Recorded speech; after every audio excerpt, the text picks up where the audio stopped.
the real world. Welcome to my channel. This is Serge bringing you an action figure collector's review on the top 10 Power Rangers Lightning Collection of 2019. I'm hoping all of you had a happy new year so far. I will not be including Wave 3 in this. It's unfortunate, I know, but I do not have those figures in hand. I had pre-ordered those at GameStop, and GameStop had sold my pre-orders despite me calling up there and checking and seeing if they were in on a weekly basis. Sometimes I even called 3 or 4 times a week seeing if they were in, and they didn't show up. That bothered me a lot. Also, I will not be including San Diego Comic-Con's Gold Zeo Ranger and the Dragon Shield Red Ranger in this because I did not pick those up. Coming in at number 10, we have the Mighty Morphin's Putty from the 2-pack with the Green Ranger. The Fighting Spirit Green Ranger, I believe, is what they called him.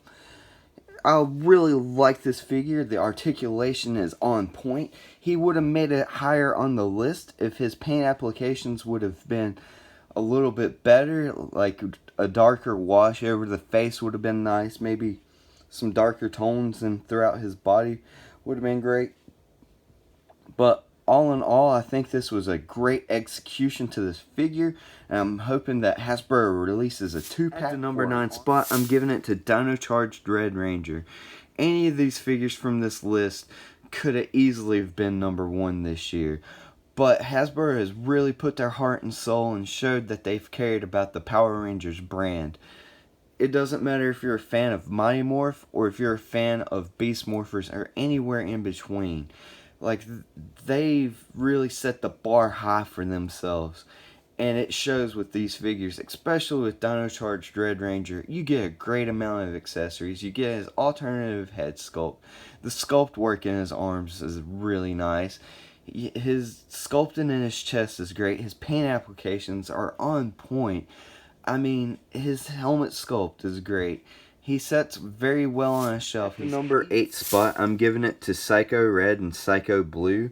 I know it's 2 Rangers, but I feel like these two share the same body mold and sculpt. The only thing that's different is the paint applications and the weapon. It all comes down to color and weapon preference, really, on these. So I'm going to let you pick which one of the two that you like the best out of these. My personal favorite is Psycho Blue because he came with an extra effect piece. That's not the effect piece that came with him. That actually came with the White Ranger.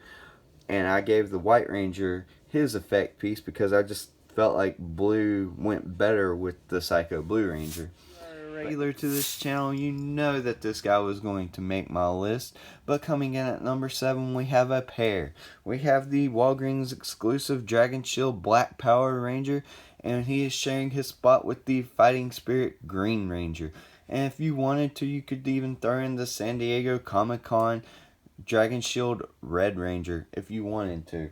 Now, these guys would have been higher on the list if it had not been for the Black Ranger can't hold his axe like a proper axe. And the Green Ranger didn't come with 2 gripping hands. He came with 1 gripping hand and a karate chopping hand, so he couldn't hold both weapons. But I made it work. I switched out hands and it works out fine, and he looks great. Now, I don't have the Red Ranger in hand, so I can't tell you what flaws he has. But these guys have great articulation whenever it comes down to it, and they had to be up here on my top 10 list. Coming in at the number 6 spot, we have the Beast Morphers Gold Ranger. And if you are a regular to this channel, you knew that this guy was going to make my list as well, because I use him quite a bit. Now, he would have been higher on my list if it would not been for sloppy paint applications. But not only that, but his trigger finger, if it would have already came from the factory separated, that would have knocked him a little bit higher on my list, because like I said, it was so hard to choose this top 10 list because all these figures, like I said earlier, could have been easily the number 1 spot. Breaking my top 5 spot, we have SPD Shadow Ranger. Now, He also made me break one of my golden rules, and that was I was only going to collect Mighty Morph. But I seen this guy, and I had to have him. I didn't know who he was. I've never watched SPD before in my life. But I love the extra dog head sculpt. Well, reptile dog head sculpt. And I love the fact that he just looked awesome. I mean, I just had to pick this guy up. I quit watching Power Rangers probably around, I want to say, in space. But none of them really hit me like Mighty Morphin did. Mighty Morphin was always and probably will always be my number one pick when it comes to Power Rangers. But this guy, I highly recommend him. Coming in at number 4, we have the Lost Galaxy Magna Defender. And holy cow, if you do not know who this character is and you are a Power Rangers fan, you should go back and look at this guy. I don't want to spoil anything for you, but he has one of the most in-depth, story arcs whenever it comes to Power Rangers. He has one of the most richest backstories when it comes to Power Rangers, I should say. Now, I know a lot of people complain he should have got the mic head sculpt, he should have got a cloth cape, but I am perfectly fine with what we got with this guy. We got a great amount of accessories. We got the gun, we have his sword, we have his blasting effect. I'm very pleased with him. And his articulation is somewhat hindered, but not that bad. He's got really good amount of articulation whenever it comes to this guy. And he's not like a huge character, but he's a little bit bigger and a little bit more bulkier than the rest of the Power Rangers. But his sculpt, the attention to detail, man, he could have been easily number 1 this year, but it was just so hard to pick between my top 5, really, Power Rangers. Setting at my number 3 spot, we have Mighty Morphin's Goldar. This one is a GameStop exclusive. Now, I really enjoy this figure. I had to go out and pick me up a second copy because I'm hoping to get this one customized. Because what Hasbro didn't do could have put this one at number 1, and that was the missing extra gold paint.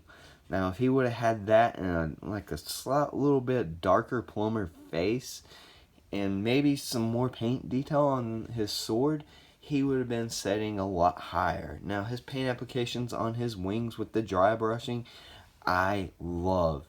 I think they did a great job with the sculpt work, and just because of the lack of the paint apps does not mean this is a bad figure. He is very well articulated. You can articulate his wings, but he does have a little bit of limitation whenever it comes to them butterfly joints. Now, I know he's a bigger, bulkier character, so that doesn't bother me that bad. The number 2 trophy goes to the Mighty Morphin White Ranger. And I'm not giving it to him because it's Tommy, because I gave one of my favorite Rangers of all time the number 7 spot, and that was the Green Ranger. I think they executed this figure well. From his shield, on his chest to his helmet is executed perfectly. It's a simple white figure, I get it. It wasn't a lot to do, but it was the attention to the small details that they did with this figure. From the paint applications on Saba, which is that if they would have painted Saba's face white, then I could foresee Tommy being the number 1 spot. But with that being said, he is still an excellent figure. You can get him into so many killer poses. I have so much fun with this guy, and he brings back so much nostalgia for me. But yet again, that's not why he made the number 2 spot. The number 2 spot was because he was done so well. He beat out all his other competition to get to this spot. Before I mention who my number 1 pick is for 2019, I would like to take a second to give these 3 figures honorable mentions. Now, they would have made it on my list, but there was just so many great figures out there this year. Now, Lost Galaxy Red Ranger is not my favorite character design, and that's not Hasbro's fault. Hasbro executed this figure very well. I just didn't put him on here because I figured that spot should have went to a Putty or Psycho Red. I really thought that those figures were a little bit better in my opinion. But I like the cool effect pieces, and you can get that guy into some killer poses. Now, Beast Morphers Red Ranger. I'm not a big fan of Beast Morphers either. I feel like this guy's a little plain, you know? I mean, don't get me wrong, his helmet is awesome. I love his effect piece. And you can get him into some great articulation as well, as much as all the figures for this line anyway. But he got knocked out because I just didn't feel like... I felt like Gold deserved better because I feel like they put more heart and soul into the Gold Ranger than they did Beast Morphers Red. So, and I really wanted a Beast Morpher on my list, so that's why he kind of got knocked out. And Pink Ranger right here, she got knocked out, and I love this figure, but there was two things that held her back. That pink different coloration on her chest, two separate pinks. Her helmet is a brighter pink, and her legs and arms are a brighter pink. Her torso, however, is like a darker pink, and I just didn't feel like the figure flowed itself. Now, this is the best pink Power Ranger in my opinion. And another thing that held her back was them dang arrows. She cannot hold those things for nothing. Like, if you barely touch this figure, that arrow is going to go flying across the room, and you have to spend 5-10 minutes looking for the thing. So that's another reason why she didn't make it on my top 10. I really wanted her to be on here, and she would have been a lot higher up if it wasn't for those two things. And here we are, my number one pick for top 10 Power Rangers Lightning Collection action figure goes to Lord Zedd. His dynamic appearance strikes fear into the hearts and souls of all Power Rangers. This guy is what you would say dang near perfection. The only thing he is really missing is silver paint applications around his fingers. And I could also argue and complain that I am missing a throne to place him in. Other than that, with his skinned up skin with the dry brushing going through it, the soft pliable plastic that is his silver, I guess you would call rib cage that's on his chest, and his plastic tubing is phenomenal. None of that hinders his articulation at all. I am very pleased with this figure sitting on my shelf. You can really tell that Hasbro put their heart and soul into this figure. They probably had a lot at stake when it came to making this figure. I would even bet that somebody's career was on the line when it came to this guy. I mean, he is executed just so well. I am very pleased with this figure, but let me know what you think of my top 10 list, and let me know what you would have done with your top 10 list. And as always, feel the urge to collect with Surge. If you want more action figure collectors reviews, then feel the urge to subscribe to Surge. And if you liked what you've seen, then click that thumbs up button. And if you want to see this channel grow, then don't forget to share with a friend. Speaking of friends, you can friend me over there on Facebook. Links to that will be in the description below. You can follow me along on Twitter. Links to that will be in the description below. Never meant to make your daughter cry. I apologize a trillion times. Yeah.